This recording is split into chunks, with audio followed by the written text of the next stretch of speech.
जय हिंद साथियों, आपका अपने यूट्यूब चैनल में हार्दिक स्वागत है। साथियों, आज हम आगामी उत्कृष्ट विद्यालय या मॉडल स्कूल की जो प्रवेश परीक्षा है उसको लेकर जो महत्वपूर्ण प्रश्न हैं उन पर चर्चा करेंगे। ये जो प्रश्न हैं आगामी परीक्षा को लेकर बहुत ही इंपॉर्टेंट हैं और इनसे परीक्षा में सवाल पूछे जाने की संभावनाएं अत्यधिक हैं। साथ ही इसके पहले की वीडियो में हमने हिंदी भाषा, अंग्रेजी भाषा, विज्ञान, सामान्य ज्ञान, पर्यावरण और गणित विषय की वीडियो चैनल पर अपलोड कर दिए हैं। आप चैनल की प्लेलिस्ट में जाके उक्त वीडियो देख सकते हैं। ये वीडियो आपको बहुत ही उपयोगी सिद्ध होंगे।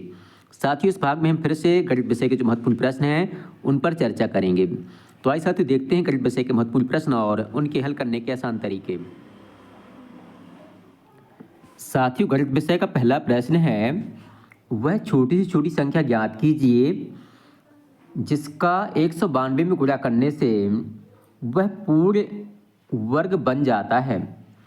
Find the smallest number which when multiplied by 192 to become a perfect square, यानी कि 192 में किसका गुणा कर दें कि वह जो है पूर्ण घन बन जाए। तो इसके लिए हमें जो है 192 के क्या ज्ञात करने होंगे, हमें इसके अभाज्य गुणनखंड यानी कि फैक्टर ज्ञात करने होंगे। प्राइम फैक्टर, जब इसके प्राइम फैक्टर यानी कि भाज्य गुणनखंड ज्ञात करेंगे 2 से कटेगा, 2 नाम 18 और एक बचेगा, 2 छक्का 12, 2 से काटेंगे तो 2 चौको 8, 2 अट्ठे 16 आपसे बन जाते होंगे। फिर 24 दूनी 48 होता है, फिर यहाँ 12 आ जाएगा, फिर 6 आ जाएगा, फिर यहाँ 2 आ जाएगा और यहाँ 3, 3 एकम 3। तो आप देख पा रहे हैं कि इसमें कि 2 की जब जोड़ी बनाएंगे हम तो कितने जोड़ी बन रहे हैं, 3 जोड़ी बन रहे हैं। इसमें शेष क्या बचता है, 3। तो इस प्रकार से अगर हम 192 में एक 3 और होता है यहाँ तो 3 का जोड़ा बन जाता। तो इस प्रकार से 192 में अगर हम 3 का गुणा कर दें तो ये पूर्ण वर्ग बन जाएगा। तो ऑप्शन बी हमारा सही उत्तर होगा। अगला प्रश्न है, 4 सही 29/49 का वर्गमूल ज्ञात करें। स्क्वायर रूट ऑफ 4 फोल 29/49। तो सबसे पहले ये जो है एक मिश्र संख्या है, इसको हम विषम संख्या में बदलेंगे। तो 49 का गुणा हम 4 से करेंगे और 29 जोड़ेंगे। तो 49 में हम 4 का गुणा करेंगे, कितना हो जाएगा, 4 9 36 की 6, असल में 3, 4 चौको 16, 17 18 19, 196 आया। इसमें 29 जोड़ दो तो कितना हो जाएगा, 9 6 15 की 5, असल में 1, 9 2 11 1 12 और 1 1 2, 225 आ गया। यानी कि कितना आ गया, इसका अंश हो गया 225 और बटे हर है 49। तो जब इनका वर्गमूल ज्ञात करेंगे तो 225 का वर्गमूल कितना आ जाएगा, 15, 49 का आ जाएगा 7। तो इस प्रकार से ऑप्शन पहला हमारा सही उत्तर हो जाएगा। इसका वर्गमूल हो जाएगा 15/7। अगला प्रश्न है, एक सिलाई मशीन पर अंकित मूल्य 2550 रुपये है। इस पर 6% बट्टा मिलता है, तो विक्रय मूल्य ज्ञात कीजिए। Market price of a sewing machine is 2550, discount is 6%, then selling price पता करना है। यानी कि इतना इस पर अंकित है, मतलब प्रिंट है, और 6% की हमें क्या मिलती है, छूट मिलती है। तो हम इसका निकाल लेंगे 550 का क्या निकाल लेंगे, 6% यानी कि बट्टा निकाल लेंगे। तो 6/100 हो जाएगा। इसको गुणा कर दो, इसमें 0 0 कट जाएगा, 6 का गुणा कर दो, 6 पंचे 30, हासिल में 3, 6 पंचे 30, 3 33, हासिल में 3 6 दूनी 12, 3 15। तो कितना आ गया, 15/30 कट जाएगा तो कितना बचेगा, 153 रुपये। 153 रुपये बट्टा आ गया। और मूल्य कितना था, इसका अंकित मूल्य कितना था, 2550। और इसमें जितना बट्टा मिला है इसको हम घटा देंगे। हासिल हुआ 10, 10 में 3 गए 7, यहाँ बचेगा 4, 14 हो जाएगा, 14 यहाँ 5 गए 9, यहाँ 4 बचा, 4 में 1 गए 3 और यहाँ 2।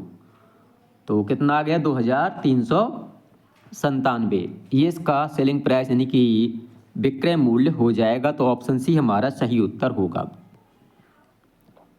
अगला प्रश्न है कि एक समांतर चतुर्भुज का क्षेत्रफल 4608 वर्ग सेंटीमीटर है। यदि इसका आधार 36 सेंटीमीटर हो तो ऊंचाई कितनी होगी। तो समांतर चतुर्भुज का क्षेत्रफल का सूत्र होता है आधार गुणे ऊंचाई। समांतर चतुर्भुज मतलब पैरेललोग्राम। इसका स्क्वायर वो दिया है, एरिया दिया है और हमें बेस दिया हुआ है, हमें इसकी हाइट पता करना है, यानी कि ऊंचाई पता करना है। तो इसका क्षेत्रफल होता है आधार गुणे ऊंचाई, यानी कि बेस गुणे हाइट। आधार गुणे ऊंचाई इसका होता है क्षेत्रफल। और क्षेत्रफल कितना दिया 4608 और आधार इसका कितना है 36 है, सॉरी यहाँ 36 लिखेंगे। ऊंचाई पता करना है तो हमें इसमें 36 का भाग लगाना है। किस में लगाना है 4608 में हम 36 का भाग लगाएंगे।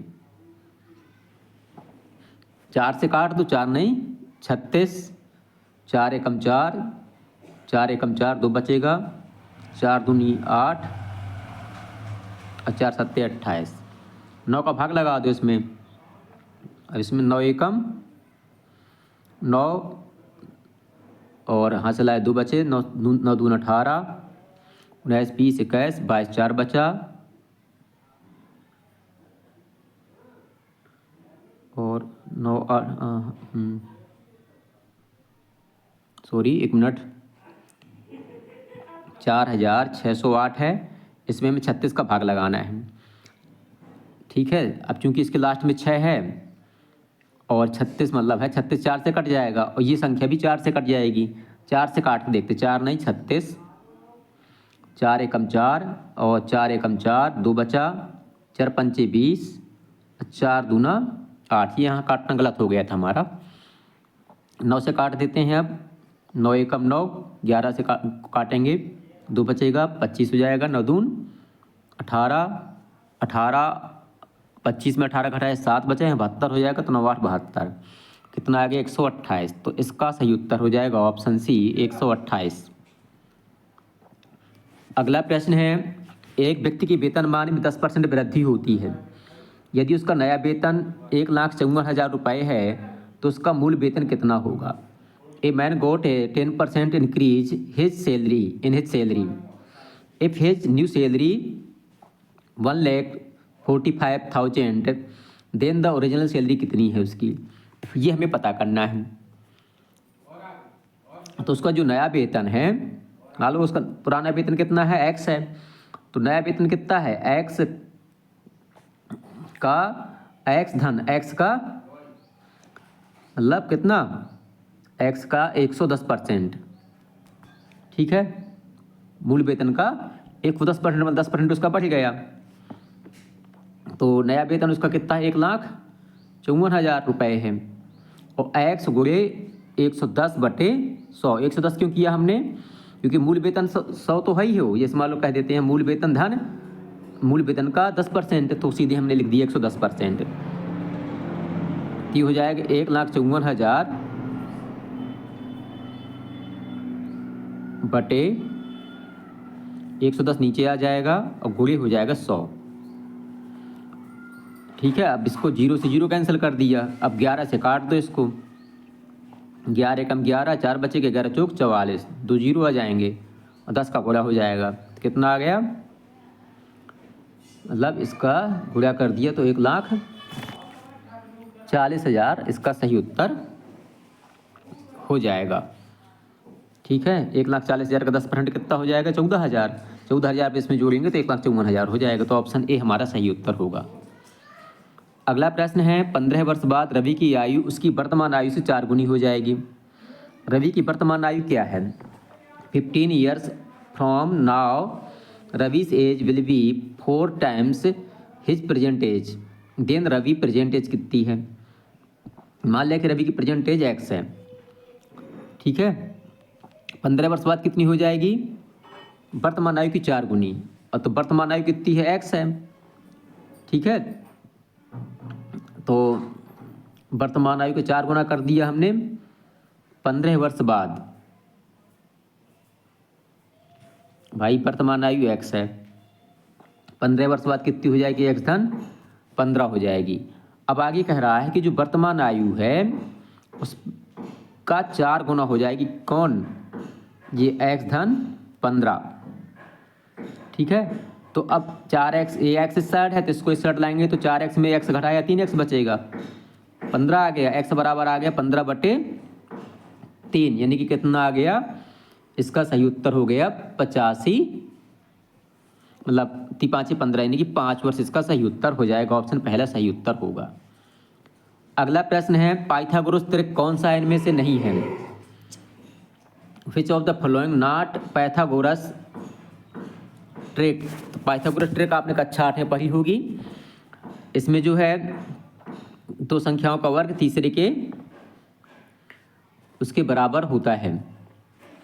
तो जैसे 3 त्रिकाई 9, इसको जोड़ा हमने, 3 त्रिकाई 9 हुआ, 4 चौको 16 हुआ, यहाँ 5 25 हो गया, ये पाइथागोरस त्रिक है।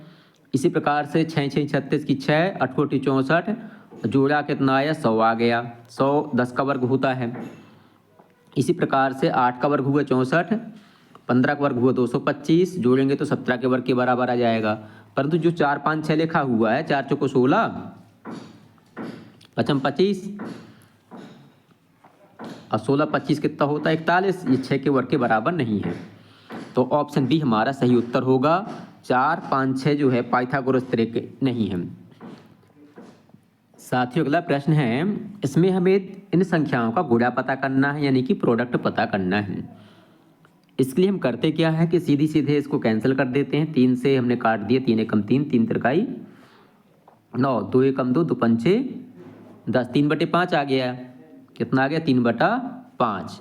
अब 3/5 आया, माइनस लगा हुआ था तो माइनस का 3/5 हो गया। और एक्स वाई यहाँ लिखा है, यहाँ स्क्वायर में लिखा है x square y y square, तो एक्स का एक्स से गुणा करेंगे तो एक्स की घाते 3 हो जाएगा, वाई का वाई स्क्वायर से गुणा करेंगे तो वाई की घाते 3 हो जाएगा। तो हमारा सही उत्तर हो जाएगा -3/5 एक्स की घाते 3 और वाई की घाते 3, अर्थात पहला ऑप्शन सही होगा। अगला प्रश्न है, 3 लगातार पूर्णांकों का जोड़ 15 51 है, तो वे पूर्णांक कौन से होंगे। 3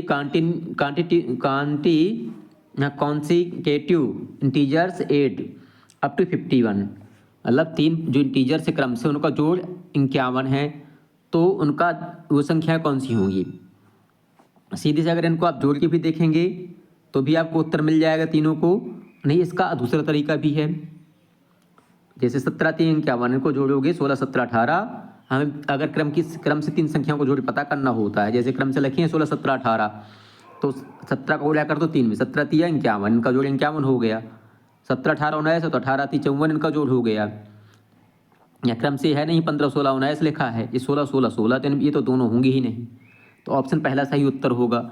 या फिर हम ऐसा करें कि माना कि 3 क्रमागत पूर्णांक x, दूसरा है x धन 1 और तीसरा है x धन 2, इनका जोड़ कितना है 51। कोई संख्या है, मान लो अगर अगली संख्या पता करना तो 1 जोड़ेंगे, उससे अगली पता करना तो उसमें 2 जोड़ लेंगे।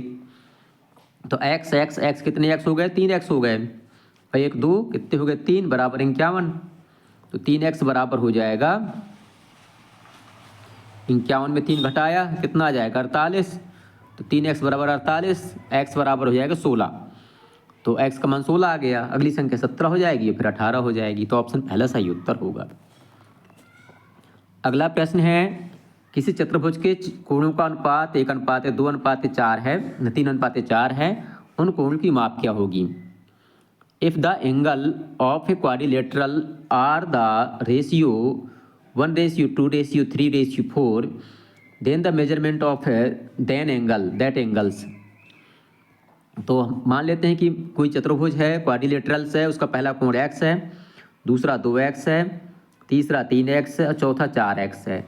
और जो क्वाड्रिलेटरल यानी कि चतुर्भुज होता है उसके चारों कोणों का जोड़ होता है 360, इनको जोड़ लो आप कितना हो गया 1 2 3 3 3 6 4 10x, 10x बराबर हुआ 360, तो x बराबर हो गया 360/10, 10 का इसमें भाग लगाओगे तो कितना आ जाएगा 36, तो अर्थात पहला कोण क्या आ गया 36, 36 का 2x में गुणा करेंगे तो 36 दूना 72, दूसरा हो जाएगा ठीक है, तीसरा हो जाएगा 36 3 108।